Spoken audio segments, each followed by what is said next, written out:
que tiene las próximas 4 diapositivas. Resume todo lo que dije anteriormente respecto a las cuestiones vinculadas con el tipo de suelo, el tipo de contaminante, qué metodología es la más apta y cuándo no se debe usar esa metodología. Ustedes saben que cuando hay contaminación de suelo hay que tener en cuenta principalmente 3 factores. ¿Cuál es el contaminante que se incorpora al suelo? ¿Cómo es el suelo desde el punto de vista estructural y desde el punto de vista de su físico-química? Y en tercer lugar, ¿cuál es el método apto para ese tipo de suelo y para ese tipo de contaminante que además de todo eso y que sea el mejor posible, sea el más económico? ¿Sí? Porque para una misma remediación puede haber 2 o 3 métodos aptos y si eso ocurre hay que usar aquel que tenga dispositivos que estén disponibles en mi lugar, en mi país, en mi región, y que además de todo eso, cuando termine la remediación, sea el más económico posible. Los costos de remediación del suelo son muy altos, ¿sí? Entonces, es muy importante tener en cuenta qué tipo de metodología voy a usar, porque el éxito de una buena remediación no es solamente dejar el suelo como está, como corresponde y dentro de normativa. También es hacerlo al menor costo posible. ¿Sí? Bien, dicho esto, vamos a analizar. No lo voy a leer a todos porque sería muy aburrido, pero simplemente les muestro qué tiene esta tabla. En la columna de la izquierda es la técnica que yo puedo utilizar. Por ejemplo, analicemos la primera, las demás son todas iguales. Extracción de aire desde el suelo, bioventilación. ¿Cómo se extraen esos vapores? Bueno, se extraen por vía de succión, vía bomba, donde se puede aplicar en el suelo. ¿Cuáles son los compuestos que no se van a poder degradar?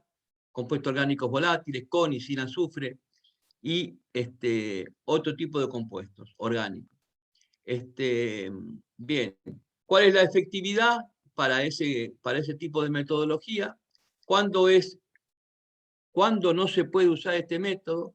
¿Y qué particularidades existen? Por ejemplo, que si los gases que salen son explosivos, hay que tener los recaudos necesarios para poder evitar que salgan al aire.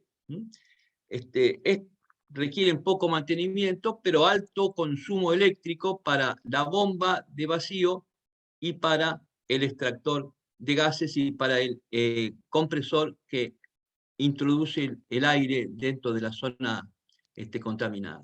Bueno, en todos los casos está puesto de la misma forma, el sparging, el bombeo y tratamiento de aguas subterráneas, en fin, siempre cuando hay una remediación de suelos que hacer, la primera cosa que se pregunta es si está contaminada o no el agua subterránea. No solamente porque si está contaminada el agua subterránea encarece muchísimo el proceso, sino porque el agua se mueve, el suelo queda quieto. Si el agua se mueve puede llevar la contaminación a otro espacio, a otro lugar, y por lo tanto suelos que no estaban contaminados pasan a estarlo, ¿sí? Y de allí es la cuestión. Y por supuesto, voy a tener que aplicar un método para el agua y un método para el suelo, lo cual encarece toda la logística. Bueno, entonces, primera cuestión, saber si está contaminada o no la capa freática. La capa freática está a distintas alturas respecto a la superficie, depende del lugar donde esté la contaminación. Va a depender, por supuesto,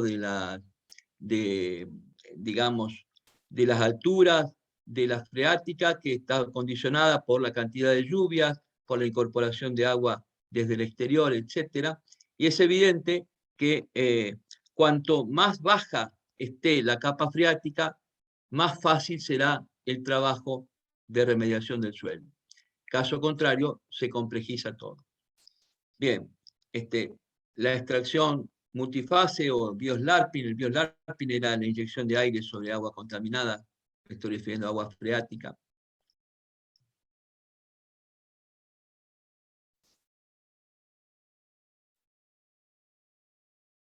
El land farming, que son lo que ya dijimos, los procesos de actividad biológica por excavación, biopilas, compostaje, la desorción térmica aplicada cuando hay contaminantes adheridos muy fuertemente a los suelos, las pantallas o barreras. Pantallas, esto se hace cuando hay remediación que hacer de suelos y de agua superficial, en la cual las barreras protegen que el contaminante siga dispersándose.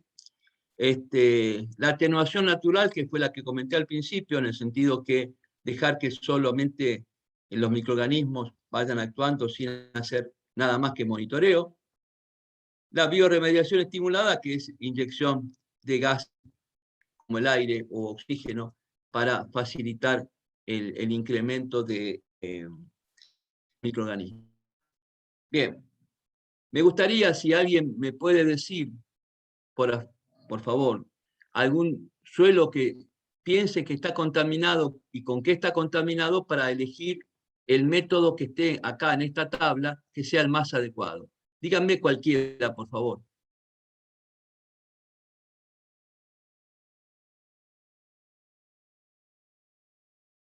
Un suelo que tengan contaminado con algún tipo de los contaminantes que hemos visto. Y buscamos en la tabla cómo hacer para encontrar el mejor método. ¿Se entiende? Sí, sí, perfectamente, doctor Coria. Ahora guardemos la respuesta de los oyentes.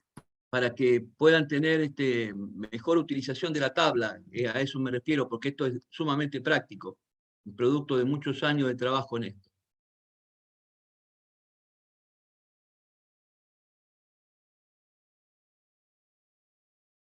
Bueno, lo digo yo, supongamos que tuviéramos un derrame de una mezcla de hidrocarburos de alto peso molecular, muy viscoso, y en un suelo que tenga mucha arcilla, la cantidad, por ejemplo, 30.000 litros, ¿qué método sería el más adecuado? A ver, que alguien me dé alguna respuesta, si no la doy yo, no hay problema. ¿Qué harían en ese caso? Hidrocarburos de alto peso molecular, alta viscosidad, un suelo con mucha cantidad de arcilla, ¿sí? Y una cantidad importante del derrame. Todos estos parámetros son los que hay que tener en cuenta a la hora de tomar una decisión. ¿Sí? Bien. Si me lo quieren decir, si no, vamos sobre ese punto. Primero, que si es un hidrocarburo de alto peso molecular, evidentemente, y también muy viscoso, evidentemente va a percolar poco, es decir, va a ir a poca distancia hacia abajo, en sentido vertical, respecto a la superficie. O sea, el problema puede ser que como es una gran cantidad, se contamine una gran superficie al exterior del suelo, pero la profundidad de contaminación sea baja. ¿Sí?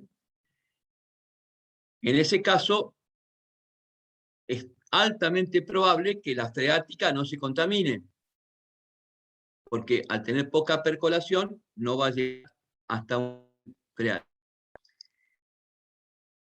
Tiene alto peso molecular y alta viscosidad, no me sirve trabajar con inyección de aire y extracción por vacío, porque como no son compuestos volátiles, no se van a poder extraer vía succión.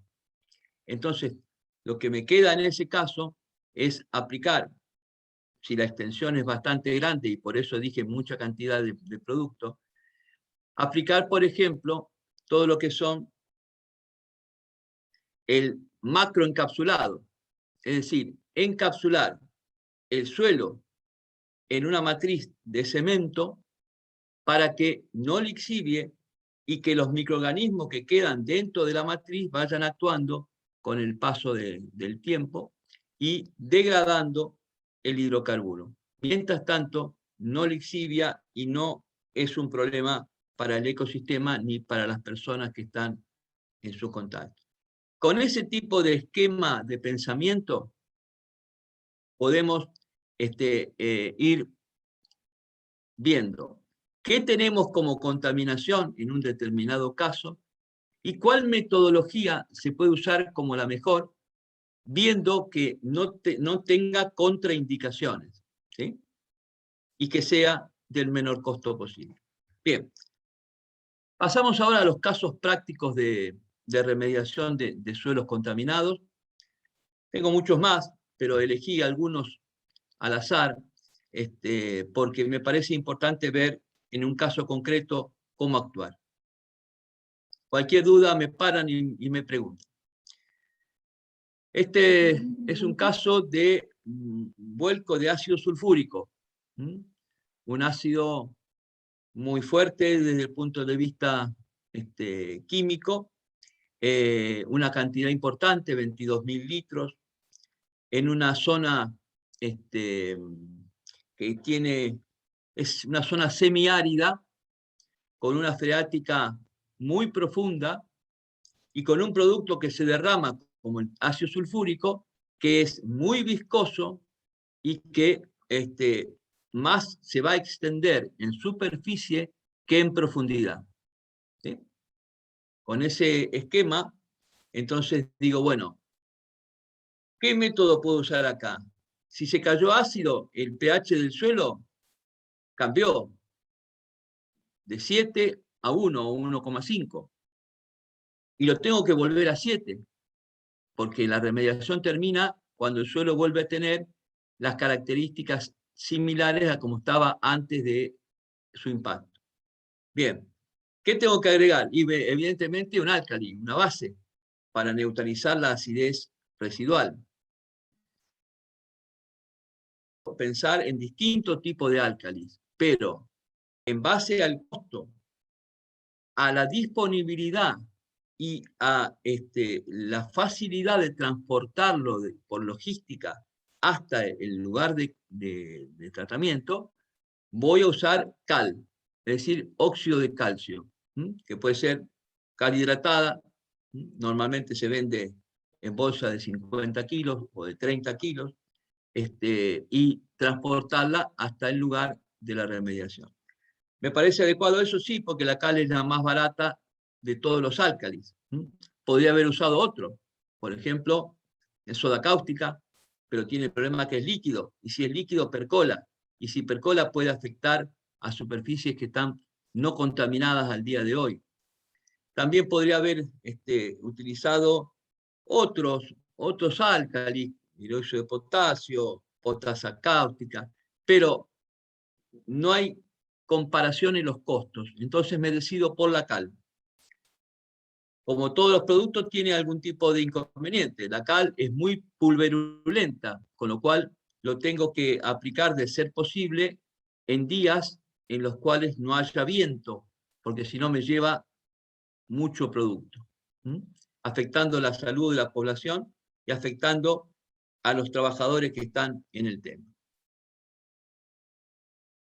Este es el caso de un derrame producto de vuelco, en cisterna hecha en fibra de vidrio reforzada, que transporta ácido sulfúrico. Si ustedes ven en la foto inferior, hay un 8 y un 0 en la parte del recuadro naranja con números negros.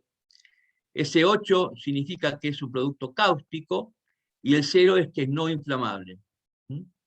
Y el 1830, que está por debajo en el mismo rectángulo, es el número de Naciones Unidas que le asigna a el ácido sulfúrico. Al lado ustedes ven un rombo donde hay un tubo de ensayo volcando un líquido, ese es el icono, y esto me está significando que afecta a la piel y afecta a los músculos de nuestro organismo.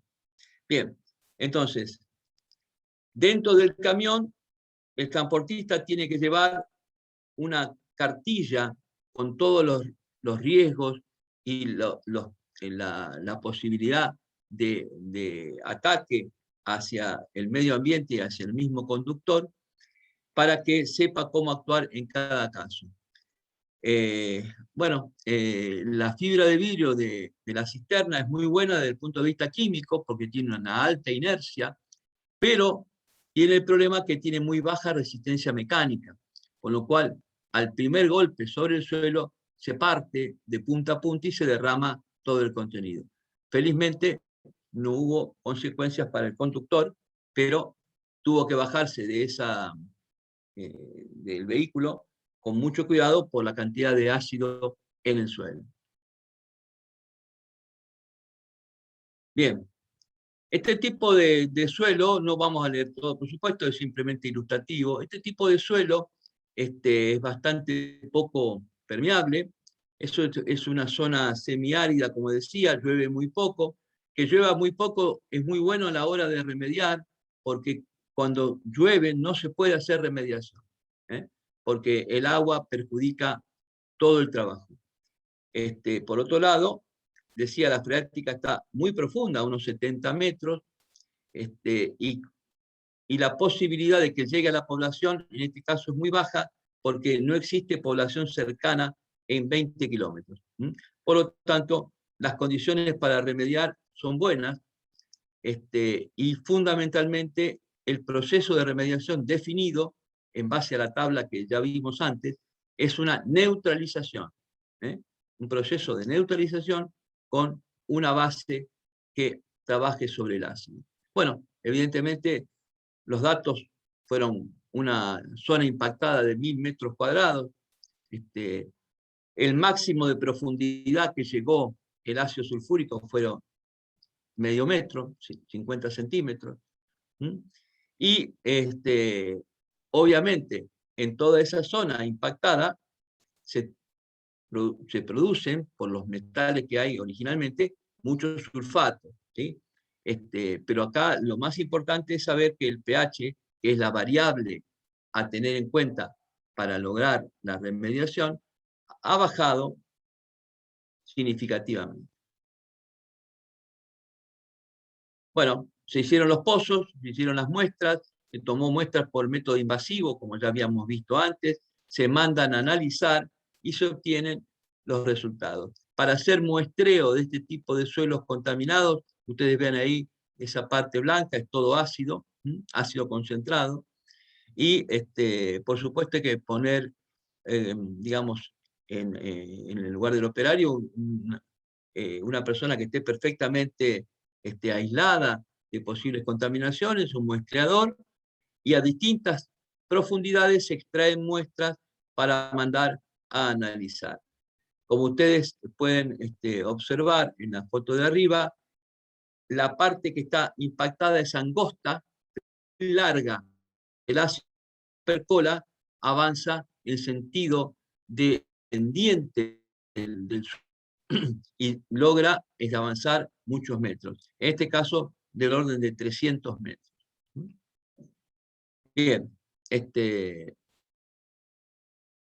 es más o menos lo que acabo de decir.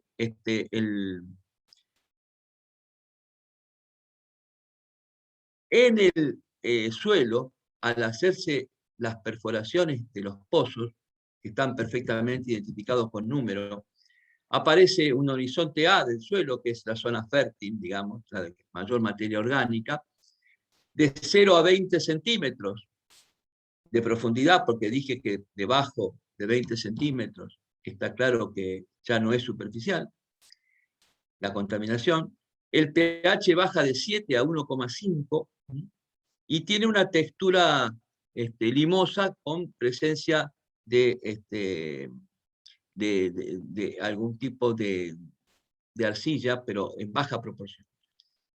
Cuando avanzo en profundidad en el suelo de 20 a 40 centímetros, tengo que el pH ya empieza a subir, es decir, el sulfúrico ha impactado menos, ha percolado menos porque quedó retenido en la parte más superficial, y cuando ya llego a 40 y 60 centímetros tiene un pH no impactado, es un pH 7.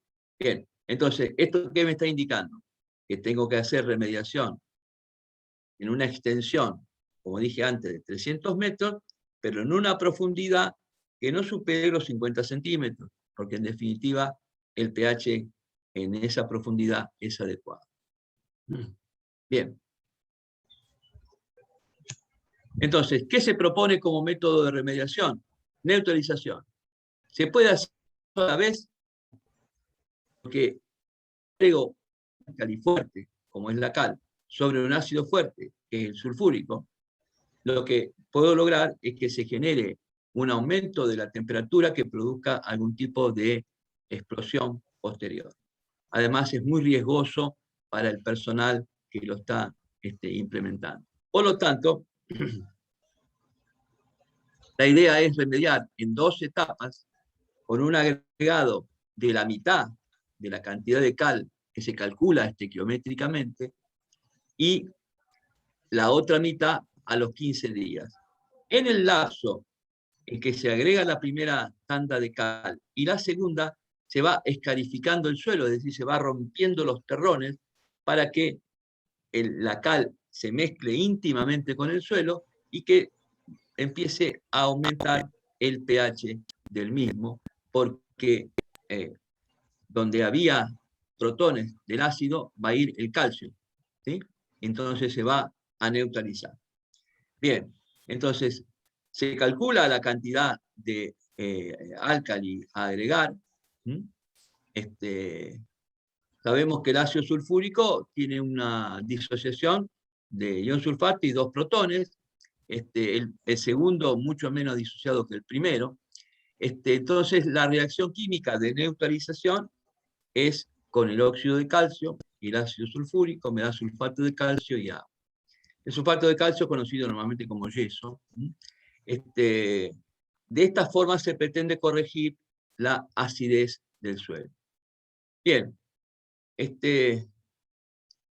para hacer un cálculo aproximado de la cantidad de cal a agregar, tengo en cuenta la estequiometría de la reacción, tengo en cuenta cuánto es la disociación para el carbonato de calcio, para el hidróxido de calcio, y el cálculo, en definitiva, que no tiene sentido verlo, lleva a que tengo una cantidad final de protones de 18 molar. Entonces, en definitiva, necesito un álcali que me neutralice a esos 18 molar de protones. Bien, avanzando con la cantidad de suelo, que son los 300 metros por los 50 de profundidad, que me da 300 toneladas de suelo, tengo que agregar 15 toneladas de cal, lo que significa un 5% peso en peso. 300 toneladas de suelo es una cantidad importante, pero como están en una zona que es de fácil acceso, no hay población cercana, no hay contaminación de la freática y el método es sencillo, lo puedo hacer sin mayores dificultades. Bien, entonces, una vez que calculé las 50 toneladas que tengo que agregar de cal, lo divido, como dije antes, en 2 tandas de 25 toneladas. Entonces defino cuándo voy a hacer el primer agregado, es decir, para eso tengo en cuenta el pronóstico del tiempo, que no llueva ese día, y agrego la mitad de la cal. Esto, antes de hacerlo, tengo que lograr que el Ministerio de Ambiente de la provincia, en este caso la provincia de Córdoba, en Argentina, me dé el ok para hacer eso. El ok me lo dan con un dictamen técnico que dice que estamos autorizados a hacer este trabajo y que estamos autorizados a hacerlo en 2 etapas a los efectos de minimizar los riesgos. Como ustedes ven, a la derecha hay como 1000 firmas, porque cuantas más firmas tengan los papeles en Argentina, ¿no? Independientemente de que no hayan ido nunca a ver la remediación. Se agrega la cal, se trabaja con una máquina agrícola que va roturando el suelo e incorporando la cal sobre el mismo. Fíjense que el suelo en la parte que está impactada está marrón más oscura, y a medida que voy agregando esta cal, evidentemente se va a ir mezclando y cambiando su coloración. La distancia, como decía, es 300 metros hasta el árbol que se ve al final a la izquierda, y la escarificación del suelo es un proceso fundamental, porque lo que tengo que lograr es que el pH del suelo sea correcto, que sea 7, pero además que sea homogéneo en todo el trayecto, no solamente en una parte, porque si no puede haber partes con mucho álcali y otras partes con ácido remanente. Tengo que lograr que toda la extensión me quede con el mismo pH. Bien, ahí está la cal desparramada, pasando la máquina de un lugar al otro, y después de hacer este agregado de la mitad de la cantidad estequiométrica, dejo pasar los 15 días y vuelvo a hacer la misma operación. Cuando mandamos a hacer los análisis después de la primera aplicación, vemos que hay, por ejemplo, en el pozo 1, la columna del pozo 1, P1, tiene un pH de 12. El punto 2, 11,4. El 3, 6,9. Y el 4, 8,6. ¿Qué significa esto? ¿Que está mal calculado? No. Lo que está mal es mezclado. ¿Sí?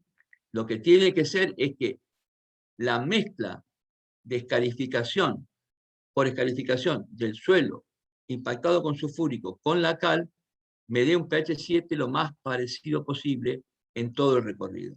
Bueno, acá evidentemente en los pozos 1 y 2 tengo mucha cal, y en los otros estamos llegando al valor correcto. Bien.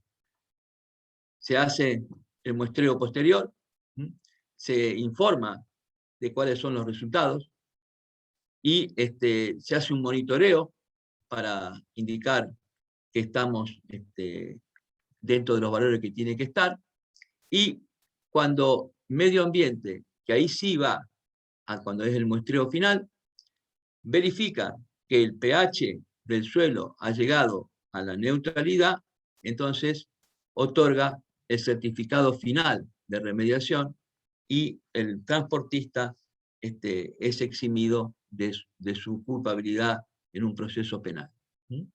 Este es el camino para hacer una remediación de este tipo. Me gustaría saber de este caso si hay alguna consulta, antes de pasar al otro caso, que no tiene nada que ver con esto.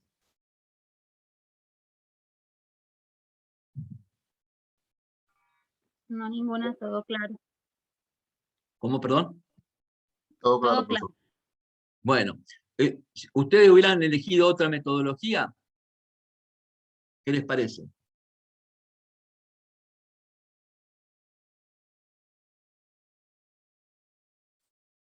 ¿Podría haber sido apta otra metodología? De todas las que están en la tabla que yo les pasé, no, ninguna otra. Porque acá lo importante es que el problema a solucionar es la acidez del suelo generada por el derrame de sulfúrico. ¿Sí? Aquí no me sirve ninguno de los otros métodos. Sirve el de neutralización. Además, a pesar de que sea un costo alto, es el más económico de todos los métodos, pero aparte, fundamentalmente en este caso, es el único apto. Acá no tengo dos métodos a comparar, tengo uno solo. Bien. Siempre que hacemos remediación... La profesora Sofía estaba participando por el chat, no sé si te alcanzó a verlo, y ella comentaba que por el tema de los parámetros, esta es la pertinente, esta metodología. Claro, sí, por supuesto. Sí, gracias, Sofía. Con respecto a estos trabajos, trato en la medida de lo posible de siempre publicarlos en una revista con referato, para que la comunidad científica en general tenga un panorama, Y hay pocos trabajos de remediación de suelos publicados, así que es una cuestión que me parece de utilidad. Con todos los detalles durante el proceso de remediación. Bien, cambiamos de lugar y de problema. Este es un vuelco, provincia de Buenos Aires, donde se transportaba metil, terbutil, éter, unos 15.000 litros derramados, y es un producto de alta volatilidad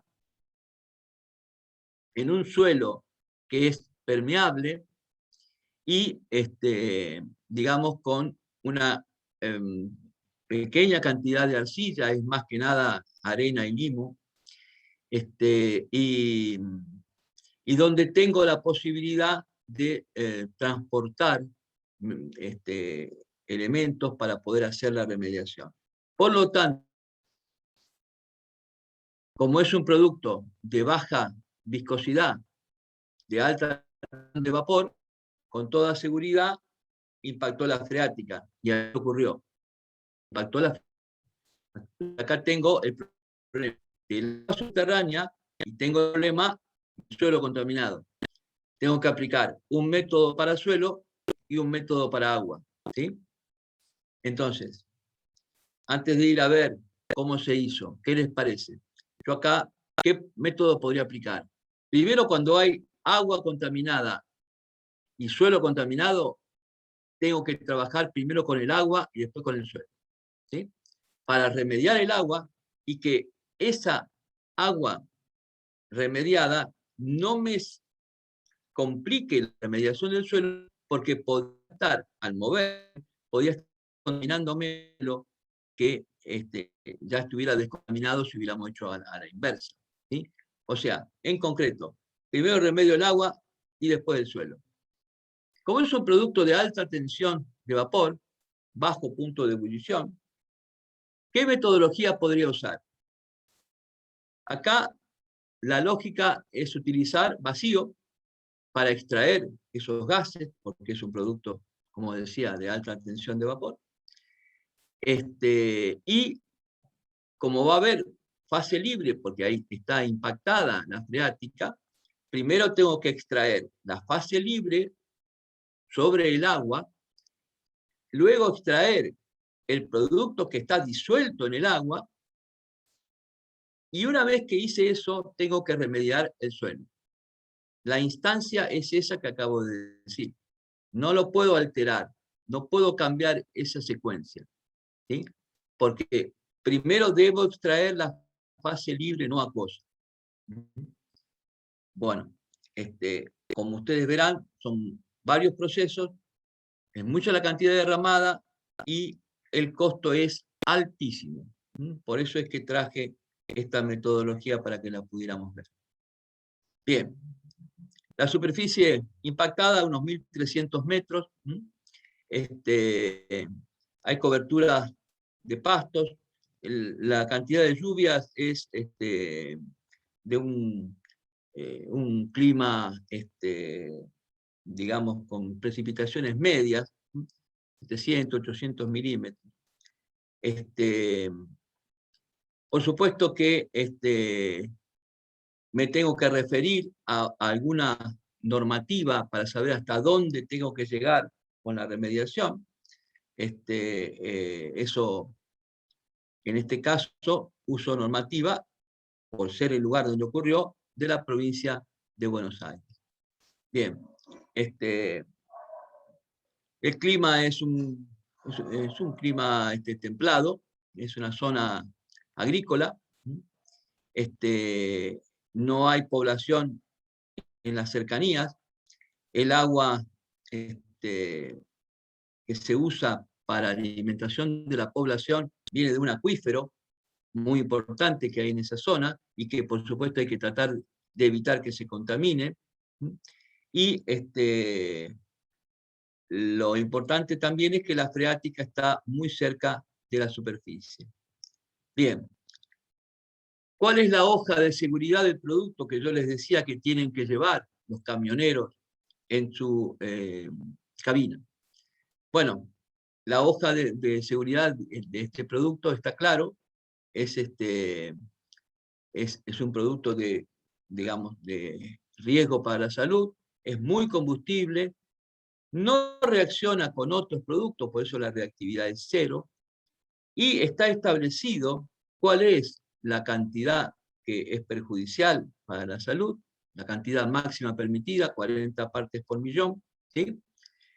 Tiene un bajo umbral de ignición, por lo tanto, en toda la tarea hay que evitar fuentes de llama abierta para que no pueda entrar, digamos, en inflamación el producto. La zona impactada es una zona de forma triangular porque es un empalme de rutas y donde ustedes ven allí equipos que dice SVE, soy Vapor Extraction, que es, o sea, vacío, generador eléctrico, que es para trasladarlo a ese lugar, hubo que llevarlo porque no había corriente eléctrica, por supuesto, y una bomba de vacío que está en la cercanía. Por lo tanto, los pozos que dicen SVE son de extracción de gases, y se puede perfectamente individualizar en el mapita. Después está el PAT, que son estos pozos para desarrollo en el sentido de medición de hacia dónde va la corriente de agua freática subterránea. Y, por supuesto, digamos, la aplicación en forma alternativa de aire y de extracción de gases o en forma más demorada en el tiempo, que es inyectar aire y luego hacer el vacío, depende los pozos y dónde estén ubicados. La capa freática tiene una dirección que está en la flecha que ustedes están viendo, por lo tanto hay que evitar que esa agua freática pueda llegar a otras zonas, dado que está contaminada ahora, antes que podamos hacer la remediación de la misma. Como ustedes ven, 670, 669, 668 son las profundidades del terreno en esa zona. Es evidente que está yendo en la dirección de la pendiente subterránea hacia la izquierda. Bien, por supuesto acá se plantea, como ya dije antes, una propuesta de remediación.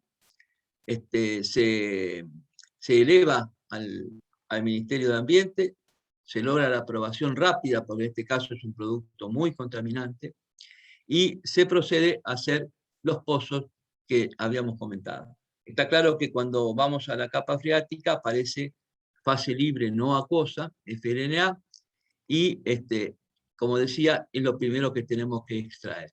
Bueno, para hacer esto se hacen los pozos, se colocan los caños de PVC, que son los celestes, PVC reforzado, que para que queden rectos, como decía, se agrega, digamos, grava y también bentonita. Se hace la unión de las cañerías para poder después por algunas inyectar aire y por la otra hacer vacío. Está claro que el camión que está a la izquierda es el camión cisterna que está recogiendo el producto que estamos extrayendo del suelo. En este caso podemos aplicar lo que comentaba al principio de balance de masa. Yo sé cuánto se derramó porque el contenido del camión lo conocía y sé cuánto extraigo de ese producto porque la cisterna la puedo medir. Conclusión, puedo ir viendo el grado de avance del proyecto en la medida que me quede una diferencia entre lo que se volcó y lo que estoy extrayendo. Bueno, la instalación lleva su tiempo porque hay que hacer los pozos, cementarlos, hacer la conexión con las cañerías, etcétera, etcétera, y lograr que el sistema funcione, que no haya obstrucciones. Aquí se está compactando un poco el suelo para poder seguir avanzando con la perforadora. La perforadora es evidentemente mecánica. Aquí se está agregando la grava para mantener la cañería recta, para después hacer extracción de gases. Ahí está el encofrado de lo que es las cañerías, donde se agregó el cemento adentro, que ustedes lo pueden ver. A este cemento, que normalmente fragua en 28 días, aquí se le agrega un acelerador de fragüe para hacer que esté listo en 48 horas y se pueda seguir trabajando. El acelerador de fragüe son de distintas marcas, pero tienen el mismo objetivo, poder facilitar, digamos, que se forme una capa de cemento dura, o sea, fragüe. Allí se lo ve, una vez que está fraguado, evidentemente queda un espacio, se saca el encofrado y queda solamente el caño en forma vertical perfectamente, y arriba dice SBE, porque es para ese caño es para concretamente hacer vacío. Se empieza a complejizar porque cada vez hay más caños y más pozos. Como ustedes ven a la derecha, hay un lugar bajo techo donde está el filtro con carbón activado para poder trabajar sobre los gases que estamos extrayendo, y hay dos cañerías hacia arriba, en la parte de adelante, y una atrás, donde el Ministerio de Ambiente viene a tomar muestras de los gases que estamos emitiendo hacia el aire, para ver que estén dentro de la normativa, en este caso provincial, de contaminación del aire. Por lo tanto, digamos, esas medidas para establecer si estamos contaminando o no el aire se hacen con relativa frecuencia, y por supuesto caen de sorpresa para evitar que esté funcionando en una forma predeterminada. Es evidente que tiene que dar esos parámetros con la legislación provincial, a los efectos de que no te paren la remediación, porque en el caso que haya emisión de gases contaminantes por encima del nivel permitido, la remediación se para. Lo que ustedes ven en la parte media es el generador de energía eléctrica. Esto se usa gasoil, el consumo es alto, unos 300 por día, lo cual hay que tener la logística de abastecimiento de gasoil, y lo que se genera ahí es corriente alterna, pero después en algún caso hay una transformación a continua. Lo que está a la izquierda es la bomba de vacío, con la que llegamos a unos 7-8 milímetros de mercurio. Lo que ustedes ven a la derecha son las cañerías y los manifolds para abrirlas o cerrarlas en función de que estemos con todos los pozos o con alguno de ellos. Esa es la bomba de vacío, y la capacidad es alta. No se puede trabajar las 24 horas porque hay que darle un descanso, pero evidentemente tienen una alta capacidad, un alto rendimiento. Bien, una vez que estén los caños conectados, se empieza, bueno, se termina por supuesto de hacer los pozos que faltan, y una vez que se esperó el tiempo de fragüe, se pueden hacer las conexiones. Este es el filtro, es decir, el recipiente que tiene adentro el filtro de carbón activado. Con el carbón activado quedan dos opciones. Una vez que se satura, se puede recuperar o se puede descartar y colocar nuevo. Bueno, evidentemente eso va a estar en función de los costos. Si el contaminado no se reusa, va a disposición final y se coloca carbón nuevo. Acá lo importante es de estos productos como el carbón activado o la sílica gel, es qué superficie específica tengan. Es decir, acá este tipo de productos estamos hablando de 250 aproximadamente metros cuadrados por gramo. ¿Para qué? Para que absorba los gases contaminantes y queden retenidos. ¿sí? Es evidente que con el paso del tiempo del uso, se va cubriendo toda esa superficie con el gas absorbido y hay que hacer lo que decía antes. O se manda a recuperación o se pone carbón nuevo. Bien, los días de lluvia, como decía antes, son toda una complicación, hay que parar el trabajo, por eso se coloca una membrana sobre el suelo para evitar que ese suelo colapse hacia abajo.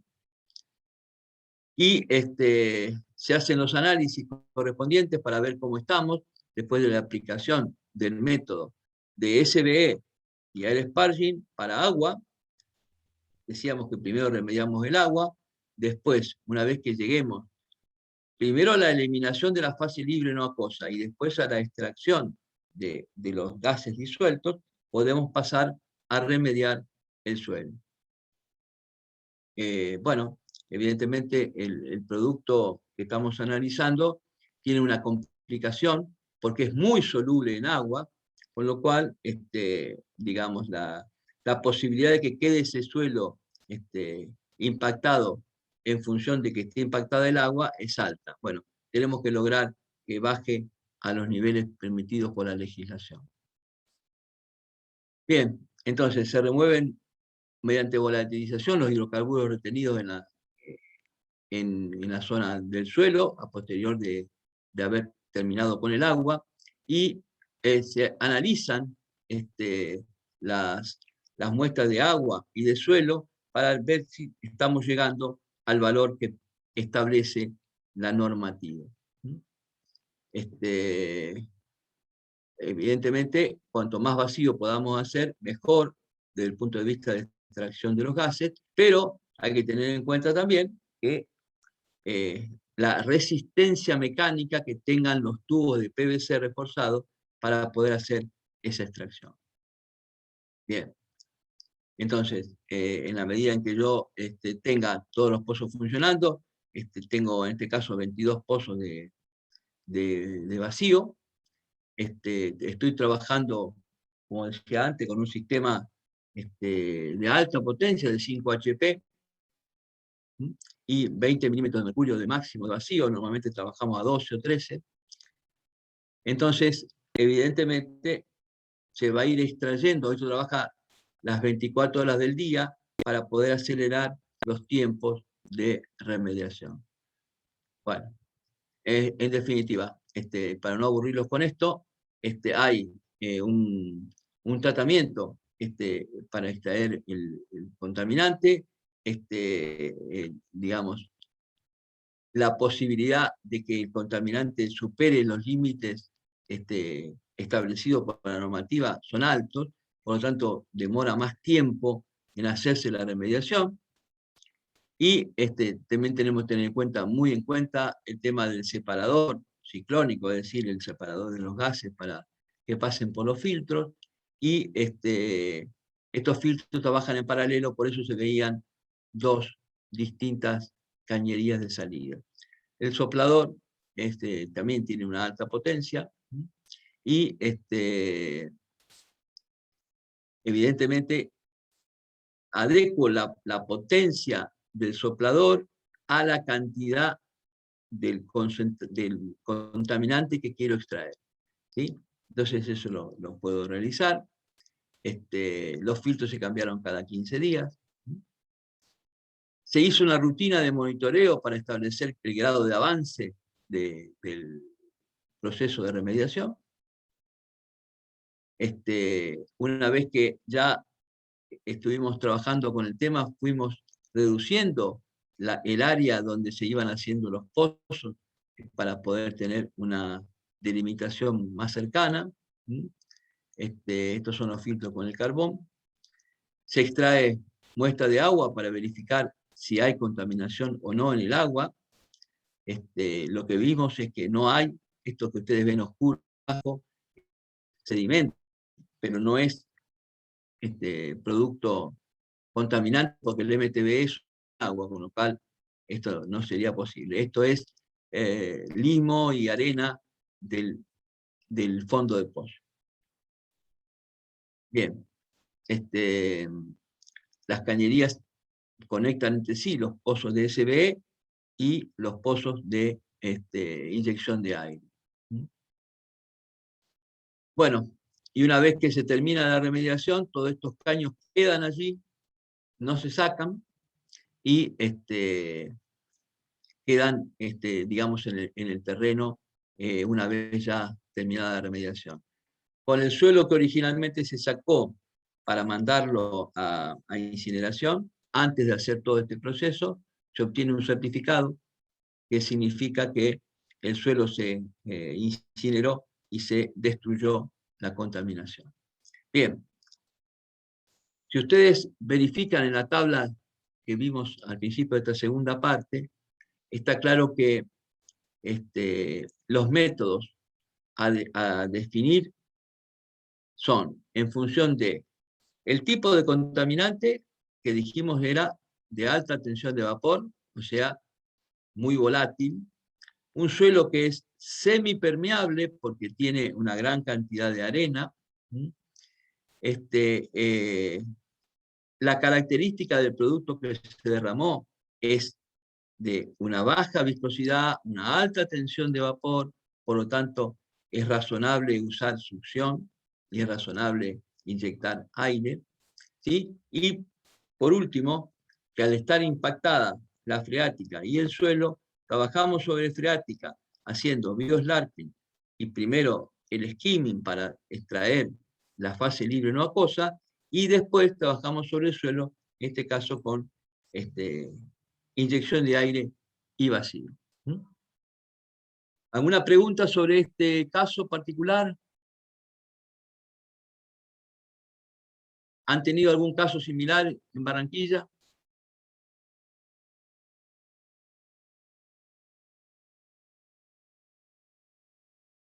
Que ustedes sepan. Bueno, ¿No? yo no estoy segura porque yo estaba muy niña cuando eso pasó, pero yo no sé si alguno de los presentes conoció el antiguo tránsito, el que quedaba sobre la carrera 30, sobre la sí, carrera 30. Lo que tengo entendido ahí es que en ese lugar se dispusieron unos contenedores con residuos peligrosos. Desconozco la naturalidad del residuo, pero los niveles de contaminación fueron tales que cuando se levantó la construcción, las personas comenzaron a enfermarse y creo que ese lugar en estos momentos no está siendo utilizado para ningún tipo de actividad. ¿Y se pudo saber qué tipo de contaminante era? Doctor Coria, se lo debo porque estaba muy niña cuando eso, pero sí tengo como la mente, sí sé que ese suceso pasó porque mi tía trabajaba en el tránsito, pero le debo qué tipo de contaminante era. No, está bien. Pensé que a lo mejor lo habías podido escuchar después. Está. Doctor Coria, yo tengo una consulta con respecto a este caso que usted estaba comentando. Usted mencionaba que parte del material fue retirado. Yo no sé si es que en algún momento tuve algún momento de desconexión que no escuché. ¿Cuál fue la profundidad de material que se retiró en ese caso? Hasta 2 metros. Ok. Después allí, en ese hueco que quedó, se hicieron los primeros pozos. Y después se extendió la realización de pozos más en dirección hacia el avance de la pendiente subterránea del agua. Ok, doctor, muchas Pero gracias. sí, primero se extrajo unos, más o menos 3.000 kilos de suelo para mandar a incinerar, porque tenían tanta cantidad de hidrocarburos que era poder hacer acción directa. Eso se mandó a incinerar y después sí se hizo la remediación y de suelo.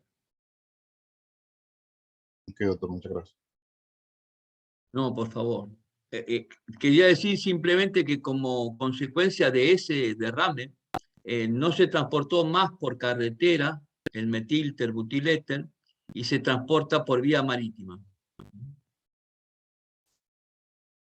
para evitar cualquier tipo de accidente de características similares.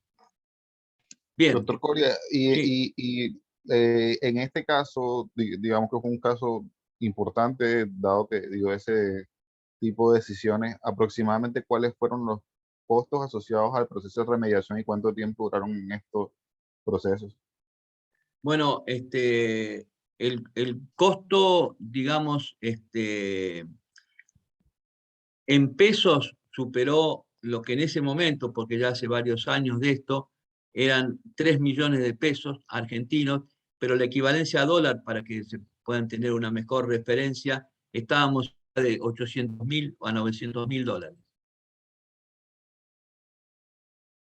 De mediación. Ok, doctor, muchas gracias. Además, si bien no hay una población estrictamente en el lugar, mucha población de esa zona, que está a unos 10 kilómetros de la primera localidad, consumen agua subterránea, con lo cual había que evitar que el agua que llegara a la población estuviera contaminada. ¿Sí? Sobre todo con un producto altamente cancerígeno, ¿no? Bien, vamos a otro caso, Alejo Ledesma, provincia de Córdoba, donde se volcó una mezcla de gasolina y de, digamos, de gasoil. No sé si la denominación que ustedes le dan a estos productos es la misma que en Argentina. Con gasoil me estoy refiriendo al producto más pesado, que se utiliza para vehículos justamente con motor diésel, ¿no? Y la gasolina es el combustible para los vehículos más ligeros. No sé si estamos hablando, si ustedes lo conocen por el mismo nombre o por otro.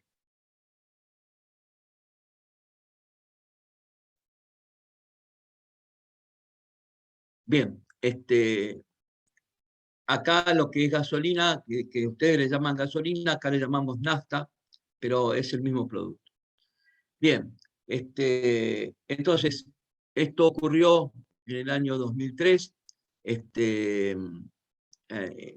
Alejo Ledesma es una localidad dentro de la provincia de Córdoba, que es una localidad básicamente agrícola, donde hay mucho tránsito por una ruta que está en esa zona, y que evidentemente la cantidad de producto contaminante que se ha derramado es muy alta, 27.000 litros de gasoil más los 13 de nafta. Pero acá hay una cuestión también que hay que tener en cuenta, que la superficie afectada es de 700 metros cuadrados, es decir, no es tan grande, no es que sea chica, pero no es tan grande. Ustedes recuerdan que cuando vimos lo del ácido sulfúrico, estábamos hablando de 400 más o menos metros cuadrados, y en la que vimos recién, de caso de Bolívar, del metilterbutiléter, estábamos hablando de más de 1000. Eso tiene mucho que ver en lo que es la propuesta de remediación posterior. Por eso es que acá, y después de varias dificultades, porque este es un caso típico donde las compañías de seguro no se quieren hacer responsables de la remediación. El responsable de hacer la remediación es la compañía de seguros que, donde está asegurado el vehículo que genera el siniestro. En este caso, eso no ocurrió, y entonces se tuvo que hacer cargo la compañía, la segunda, para la que yo trabajo, en la cual, digamos, no era la aseguradora del vehículo que generó la colisión, pero se tuvo que hacer cargo igual. Porque acá funciona, digamos, a nivel de la justicia, que no importa quién lo arregle, pero que alguien lo arregle, ¿sí? Después discuten entre las compañías de seguro cómo es el pago en cada caso. Las compañías más grandes se hacen cargo y las más chicas no lo hacen. Bien. Doctor, una pregunta, usted disculpe. O sea que Por favor. esos vehículos que hacen el transporte de este tipo de residuos, No son por ley, residuos, no son residuos, son combustibles. perdón, Sí, de sí, los compuestos, sí. ellos pagan o es legal o la norma se los exige que deben tener algún tipo de póliza o seguro que lo respalde. Es Es lo que le norma, es entendí. obligación, sí. Es Ok. obligación. Lo que pasa es que depende en qué compañía saquen el seguro, es que va a Ujú. responder o no va a responder. ¿Sí? Ok. Y En eso sí no caso, se regula. Lo que se regula es que tenga la póliza, más no el tipo de póliza. no, el tipo de póliza es, justamente se llama de acción civil extendida, porque acá la extensión es al ambiente. ¿Sí? La responsabilidad civil termina si hay daño a las personas. Acá no hay un daño a la persona, sí hay un Sí, daño al al ambiente. ambiente. ¿Eh? Entiendo, claro. Esa Es es la correcto. razón por la cual hay que tener mucho cuidado cuando se hace un seguro de este tipo, de responsabilidad extendida, porque si no se hace cargo la compañía de seguro de hacer la remediación, el transportista va preso, ¿sí? Ok, Porque hay una acción penal. ok. Bien, Interesante, gracias. no, por favor. Bien, entonces es esta zona donde se produce el derrame de ambos, porque acá, a diferencia de los casos anteriores, son dos los contaminantes, el gasoil y la gasolina, que son distintos desde el punto de vista de su química, de su punto de ebullición, de su viscosidad, de todas sus propiedades químicas, ¿sí? Y por lo tanto, digamos, la propuesta que se haga de remediación tiene que contemplar ambos contaminantes, no podés contemplar uno solo. ¿Sí? Bien, este es un esquema del lugar donde se cayó el combustible. ¿Y por qué hay dos zonas como diferenciadas? Y bueno, porque digamos, la parte delantera del vehículo cayó sobre una parte del suelo y la parte trasera en la otra parte del suelo. La cisterna llevaba un producto y la cisterna delantera y lo que es la parte, digamos, de acoplado llevaba otra. Con lo cual, evidentemente, en el suelo va a haber dos tipos de contaminación distintas, pero que también tienen su punto de separación, porque no quedaron en el mismo lugar ambos componentes, digamos, la parte delantera de la parte trasera del vehículo. El sitio investigado es el que se define allí. Digamos, el campo cultivado tiene su propio alambrado, que como decía al principio hay que evitar que se contamine, y evidentemente hay, como ustedes ven, hacia la derecha hay una mayor extensión porque el producto es de menor viscosidad. Entonces, en este caso es la gasolina. ¿Mm? Estas cuestiones son muy importantes de tener en cuenta cuando uno plantea la propuesta de remediación. Bien, entonces, ¿qué se hicieron acá? Análisis para verificar cuánta contaminación había, pero como les dije que nadie se quería hacer cargo de la remediación, esto demoró más de 1 año y medio, por cuestiones legales. Mientras tanto, el suelo seguía contaminado. Bien, entonces, cuando se resuelve que la compañía de seguros donde yo trabajo se hacía cargo, se hace un nuevo muestreo, porque con el paso del tiempo las cosas habían cambiado, y evidentemente se plantea que debemos hacer una evaluación que podría ser desde un punto de vista de ensayos no invasivos, como ya comenté al principio, de inducción electromagnética y de paso de corriente eléctrica. Bien, el método geoeléctrico fue el primero que se hizo. Aquí entonces después se analizaron por método invasivo más pozos, se logró obtener la concentración de los contaminantes a distintas profundidades, que en definitiva lo que lleva a la conclusión que, como son dos sustancias distintas, como dije, y el suelo es un suelo bastante impermeable, no iba ningún método de los que fuera con inyección de aire, extracción por vacío, etc. Entonces, se hizo la propuesta y fue aceptada por la Secretaría de Medio Ambiente de esa provincia, hacer un método de estabilización, solidificación. Para ello, se emplearon matices con cemento, distintas cantidades que se hicieron pruebas en la universidad que estaba cercana, para verificar con qué porcentaje de cemento podía ser la matriz para que no haya lixiviado posterior.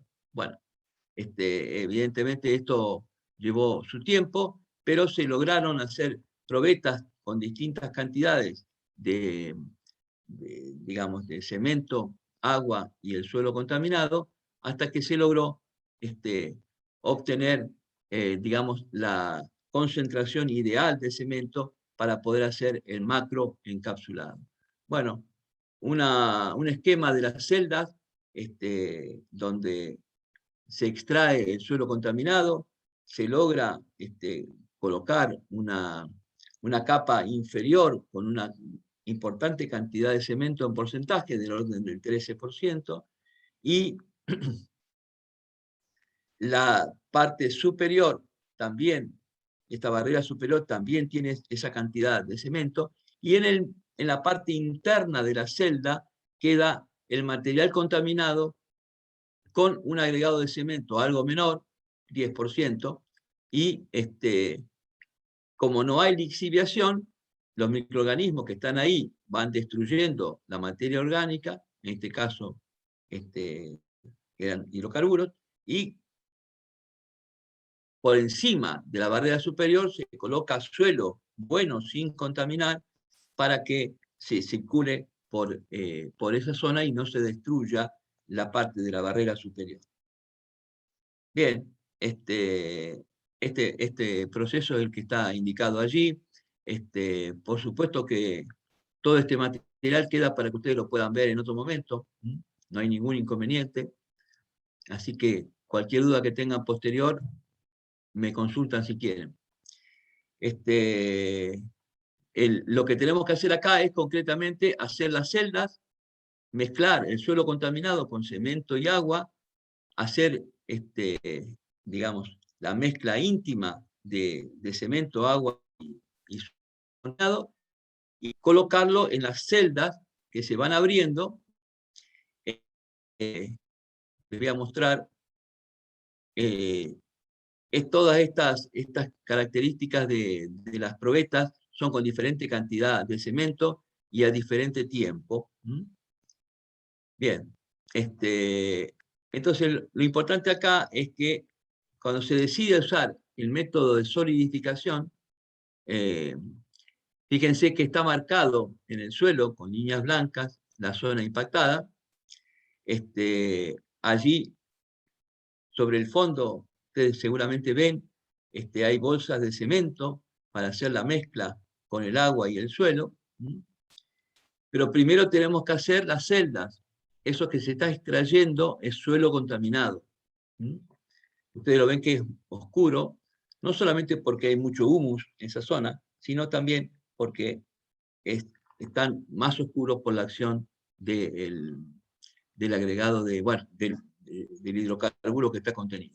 Las celdas tenían 2,5 metros aproximadamente de largo, unos 50 centímetros de ancho, y la profundidad está dada por los análisis que se hicieron en el suelo hasta dónde había llegado el hidrocarburo.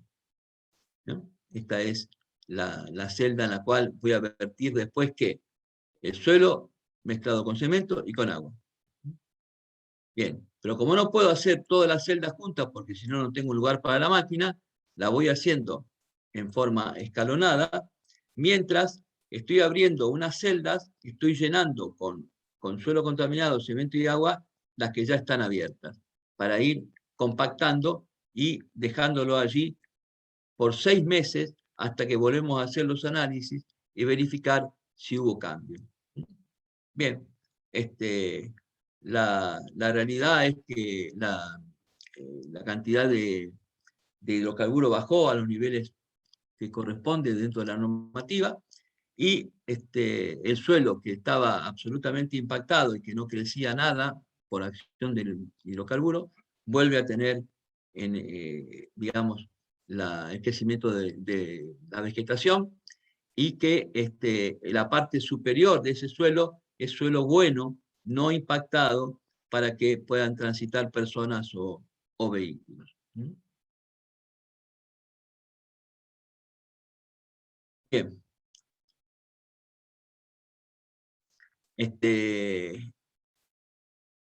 Las conclusiones del trabajo es que, digamos, estas áreas, digamos, eléctricas anómalas que me dio digamos, el análisis por pasaje de corriente, me sirvieron para determinar dónde estaba la contaminación, lo cual fue rubricado por los ensayos con magnetismo. Entonces, esto me permitió hacer las celdas. Los análisis en laboratorio me permitieron saber la composición que tenía que tener esa celda en cantidad de cemento, de agua y de suelo contaminado para lograr una muy buena resistencia a la compresión. Porque un problema que puede haber ahí es que los vehículos que pasen por la parte superior rompan la estructura y queden al aire otra vez los suelos contaminados. Bueno, como ya dije antes, esto también se hizo un paper donde se publicó en la revista Near Surface Geophysics del año 2009,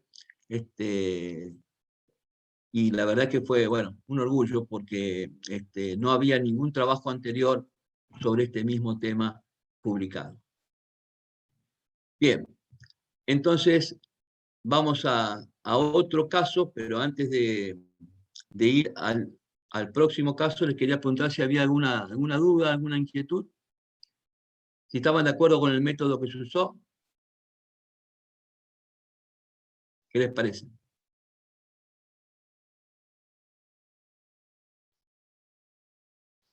El costo del cemento es alto, pero no hay ninguna otra sustancia que pudiera permitir hacer unas barreras fuertes para que no se destruyan con el paso del tiempo, para evitar la lixiviación, ¿sí?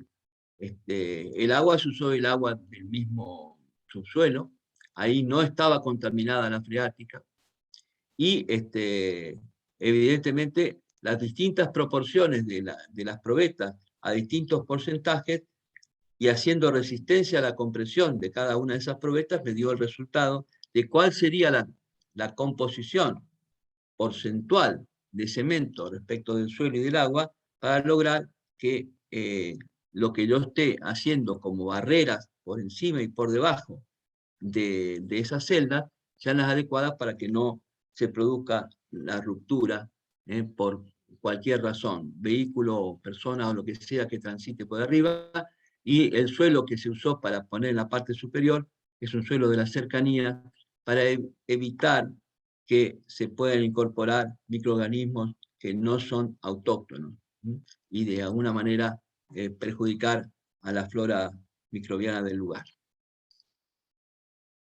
Bien, si no hay comentarios, seguimos. Vemos este caso fue en 2014, bien al noreste del país, la provincia de Misiones, se derrama por vuelco, por accidente, gasoil, unos 33.000 litros, y en una zona donde llueve permanentemente, donde es muy húmeda, donde no hay población cercana, la freática está cerca, pero el problema más grave acá era que en el lugar donde se cayó el combustible, había aguas abajo, un arroyo, y ese arroyo directamente se comunicaba con el río Iguazú, que es el que genera las cataratas del Iguazú, que son muy conocidas. Entonces la idea era evitar que se contaminen las cataratas, producto de este derrame de 33.000 litros de gasoil. Bueno, esto ocurrió en un parque provincial. Estos parques no deberían tener rutas en su interior, pero acá pasó que primero tuvo la ruta y después el parque, con lo cual no la pueden sacar. Es una ruta muy importante desde el punto de vista de la movilidad. Y el parque provincial tiene el mismo estatus que un parque nacional, es decir, no se pueden hacer obras adentro, no se puede contaminar, no se puede sacar ningún animal, menos casa, y toda una serie de requerimientos.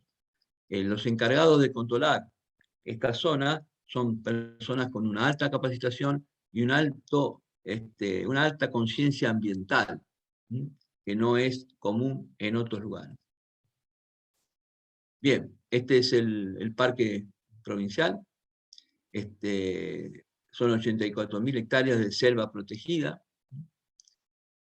Y por supuesto, esta zona, cuando impacta el camión que llevaba el gasoil, lo hace contra rocas basálticas que son muy duras, y entonces se derrama por completo el contenido, y fue el único caso que tuvo en 20 años con esto, donde fallece el conductor. Los otros casos, en ninguno ocurrió eso. Bien, se vuelca el combustible sobre el costado de la ruta, con gran preocupación en uno de esos costados, porque la caída iba hacia el arroyo que hacía mención. Entonces hubo primero que trabajar con evitar que el agua contaminada llegara, ustedes ven ahí el gasoil, que el agua contaminada llegara hacia el arroyo, para que después no fuera hasta. Se pusieron algunas barreras para evitar el agua contaminada continuara hacia abajo. Había fase libre no acuosa, sin duda. Y evidentemente la preocupación era que no se contaminara ese arroyo, el arroyo Yacuy, que está aguas abajo de donde se había volcado el hidrocarburo, y que directamente va hacia el oeste, hacia las cataratas del Iguazú. Bien, ¿qué compuestos de interés se encontraron? Bueno, hidrocarburos totales de petróleo, BTEX, y hidrocarburos aromáticos polinucleares. Todos estos son peligrosos, todos son cancerígenos, pero evidentemente los BTEX y los hidrocarburos aromáticos polinucleares son más, y además son más difíciles de poder destruir, digamos, porque tienen muchos anillos bencénicos y eso le da una gran estabilidad. Este es un esquema del lugar donde se produce la colisión y el derrame, a lo que es la parte inferior de esa ruta, es donde está la zona montañosa donde se colapsa el camión, y en la parte, digamos, de arriba de la ruta es donde estaba el lugar que podía ir directamente a descargar al arroyo. Por supuesto que todo lo que está marcado con rectangulitos rojos son pozos que hicimos para sacar muestras y mandar a analizar. Este muestreo se hizo directamente con broca, con muestreadores alimentados con motor a gasoil, y por supuesto a la derecha ustedes ven a gente que tiene que ver con parques nacionales, que tiene la custodia de estos lugares que están reservados.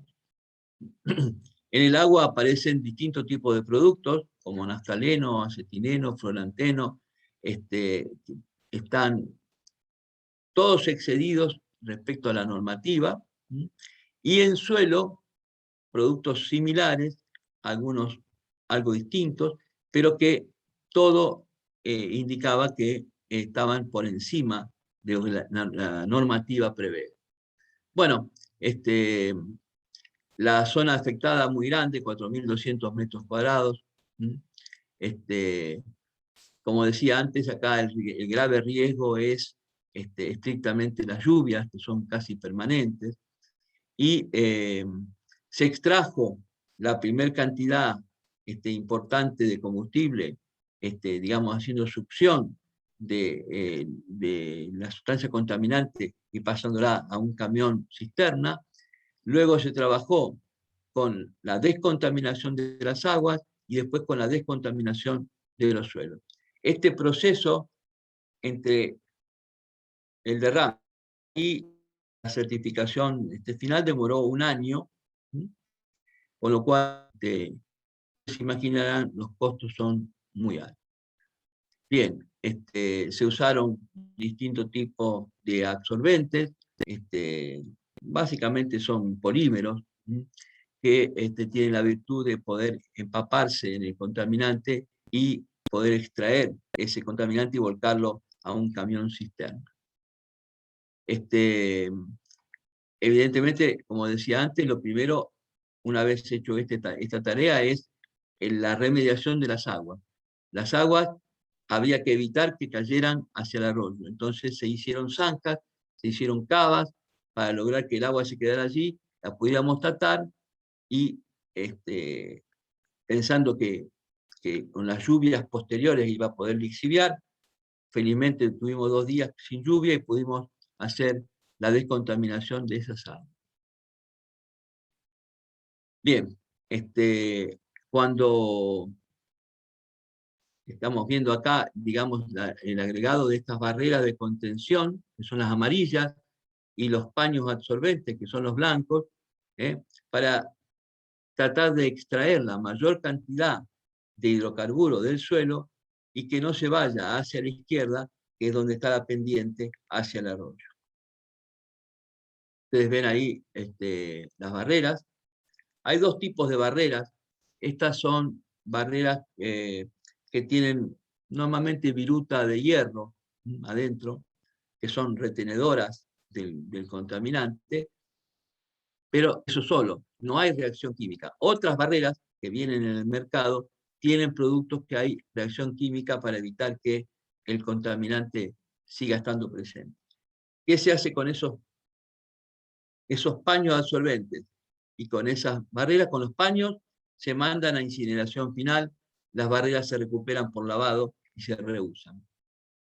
Aquí estamos colocando barreras sobre los lugares de contención, los paños absorbentes para tratar de ir eliminando el gasoil, y en varias zonas colocando esto para evitar que ese gasoil que ustedes ven en esa cubeta pudiera llegar aguas abajo. Por supuesto que en los días posteriores a eso que me refiero, llovió permanentemente y nos complicó mucho el trabajo. Ustedes ven ahí el gasoil sobre los paños absorbentes. Evidentemente hay una importante retención, pero hay que cambiarlos, mandarlos a disposición final y poner paños nuevos para absorción. Está claro que en este tipo de terrenos, con tanta agua y producto de la lluvia permanente, se complejiza porque los paños es mejor que estén secos para poder absorber contaminantes. Bien, después se hizo el tratamiento con extracción de gases por vacío. Eso se hizo en las aguas que estaban en la zona, que habían quedado sin tratar, y después también se trató el suelo con el mismo esquema, un suelo que tiene una gran cantidad de arcilla. El suelo de esa zona es muy rojo, es producto de mucha cantidad de hierro que hay en la arcilla que está presente. Bueno, después se hicieron remediaciones, se hicieron monitoreos. Estos monitoreos se hicieron a los 2 meses y a los 6 posteriores, y una vez que logramos que la parte más crítica, que era la que podía haberse volcado al arroyo, ya estaba remediada, fuimos a la remediación de la otra parte, la que daba contra la montaña. Bueno, acá hay una remediación por agregado de óxido de calcio, ¿sí? Y agua oxigenada. El agua oxigenada trabaja a pH 8.3. Este pH es óptimo para su descomposición. Y aquí estuvimos, digamos, por oxidación, eliminando los remanentes de hidrocarburos que habían quedado, pero esto se hizo, insisto, como una segunda etapa. La más importante era la anterior, para evitar contaminación aguas abajo. Ahí se agrega cal también para que entre los árboles no haya pasaje de contaminación, y es evidente que obtuvimos el certificado después de todos estos trabajos y de un año de trabajo, digamos, el certificado que dice que el lugar ya no es necesario seguir remediando, por lo tanto, se ha llegado al final de la remediación. Bien, y este es un caso distinto de los anteriores, pero sí que tiene que ver con metales pesados. Esto me llamaron porque hay una acería que está cercana a Rosario, donde hay mucha contaminación con metales pesados, producto de la tarea que ellos hacen, y hay muchos metales pesados que vienen con los minerales que ellos trabajan para obtener hierro y acero, pasando por el arrabio. Bueno, en definitiva, esta zona está muy cercana al río Paraná. La planta se llama Sindar, y allí hay una importante cantidad de suelo contaminado. Los que ustedes ven como P y un número, es el número del pozo. Se hicieron extracciones de suelo para ver qué de metal hay y qué concentración se tiene del mismo. Y con esto se trazan gráficas de isoconcentración. Si ustedes se fijan allí, hay, por ejemplo, en el de la izquierda, hay 2 núcleos de contaminación y, digamos, curvas de isoconcentración de 80 ppm, 50 ppm, etcétera, etcétera. Esto está basado en los análisis químicos de ese suelo. Con el de la derecha pasa exactamente lo mismo. ¿Y qué encontramos? Cadmio, plomo, distintas concentraciones a diferentes profundidades, y esto requiere, por supuesto, una remediación que tiene que ver con macroencapsulado para poder incorporar estos metales pesados a una matriz en la cual puedan quedar allí y no seguir contaminando. Esto se está trabajando actualmente. Cuando lo tengamos terminado, se los muestro. Hasta aquí llegó. Quisiera que por favor establezcamos algún tipo de diálogo, de contacto, que me digan qué les pareció.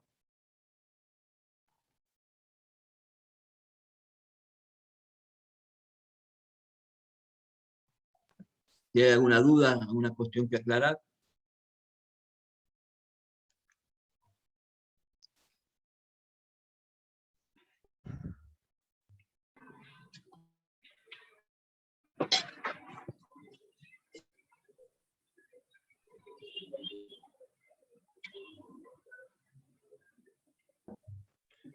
Bueno, al parecer no hay ninguna duda. ¿Algunos de los compañeros tienen alguna duda, alguna consulta para el doctor Coria?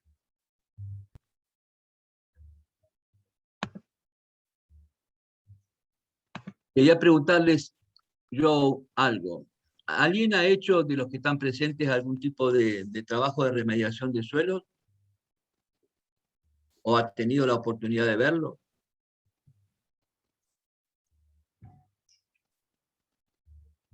No, doctor Coria, yo No. creería que en el equipo de trabajo actualmente están alineados hacia otras líneas de trabajo, como la economía circular, temas de calidad de aire. Claro, sí, lo sabía, lo de aire, sí. Pero digo, ¿no vez habían trabajado en algún, o Bueno, visto? no sé. Profesor Rafael, profesora Sofía, profesora Lorena, profesora Yo Marta. en algún momento vi una remediación, pero con una contaminación con grasas y aceites vegetales. Básicamente, pues el tratamiento que le hicieron fue con paños oleofílicos y absorbieron todo como el aceite y después removieron. Hicieron como esa etapa como de remoción con maquinaria que estaban hablando. Tuvieron que hacer por un año algunos muestreos, pero sí, fue como muy indirectamente, pero sí más o menos lo miré.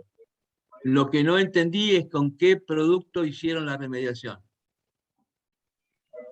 No, sabe que no, ahora que usted estaba hablando, pues explicando pues todo cómo se hacía, aquí solamente lo que yo vi fue que solamente removieron la capa que tenían de aceite vegetal y con algunos paños absorbieron lo que quedaba, pero no hicieron, bueno, no era remediación, lo que hicieron fue que eliminaron como esa parte del suelo y pusieron Claro, otro. claro, exactamente. Eso es lo que se conoce como una descontaminación, no es una remediación, ¿sí? En el sentido estricto. ¿Por qué? ¿Qué pasa con esto? Para que uno tenga que hacer una remediación, lo que se ha volcado o derramado en el lugar tiene que ser una sustancia peligrosa, ¿sí? Okay. El aceite vegetal no es sustancia peligrosa. Porque la diferencia que hay entre el aceite vegetal y el aceite mineral es que el aceite vegetal se puede descomponer con mucha mayor facilidad y producirse una ruptura de la molécula de estos ésteres con mayor facilidad que en los aceites minerales. Por eso el aceite vegetal no está considerado como un contaminante. Sí se puede hacer una limpieza del sector, una descontaminación, utilizando, por supuesto, distintos métodos. Algunos pueden ser absorción con estos paños que yo mostraba recién, estos paños blancos, que son de polímeros, o lavado del suelo, pero estrictamente no son una remediación, ¿sí? Porque lo que estás haciendo es extraer el producto sin modificar la estructura del sustrato, ¿sí? Ok, exactamente. Bueno, llegamos hasta acá, entonces si no hay más consultas, nos seguimos viendo en cualquier otro momento y muchas gracias por la atención de esta mañana. Sí, señor. Muchas gracias, doctor Coria. Muchas gracias por su apoyo en este proceso de formación. Así que la profesora Sabrina me comparta el link y el material, se los compartiendo a los docentes por el equipo de Teams que hemos creado para que puedan desarrollar sus consultas y posteriormente puedan desarrollar las actividades que quedan pendientes por desarrollar en el desarrollo de esta formación. Muchas gracias, doctor Coria y a la doctora Sabrina por este apoyo en este proceso. Muchas gracias a ustedes y seguimos en contacto. Hay mucho Doctor, para hacer. Gracias. Sí, señor, así es. Muchísimas gracias. No, gracias a ustedes. Buen fin de semana. Hasta luego. Okay.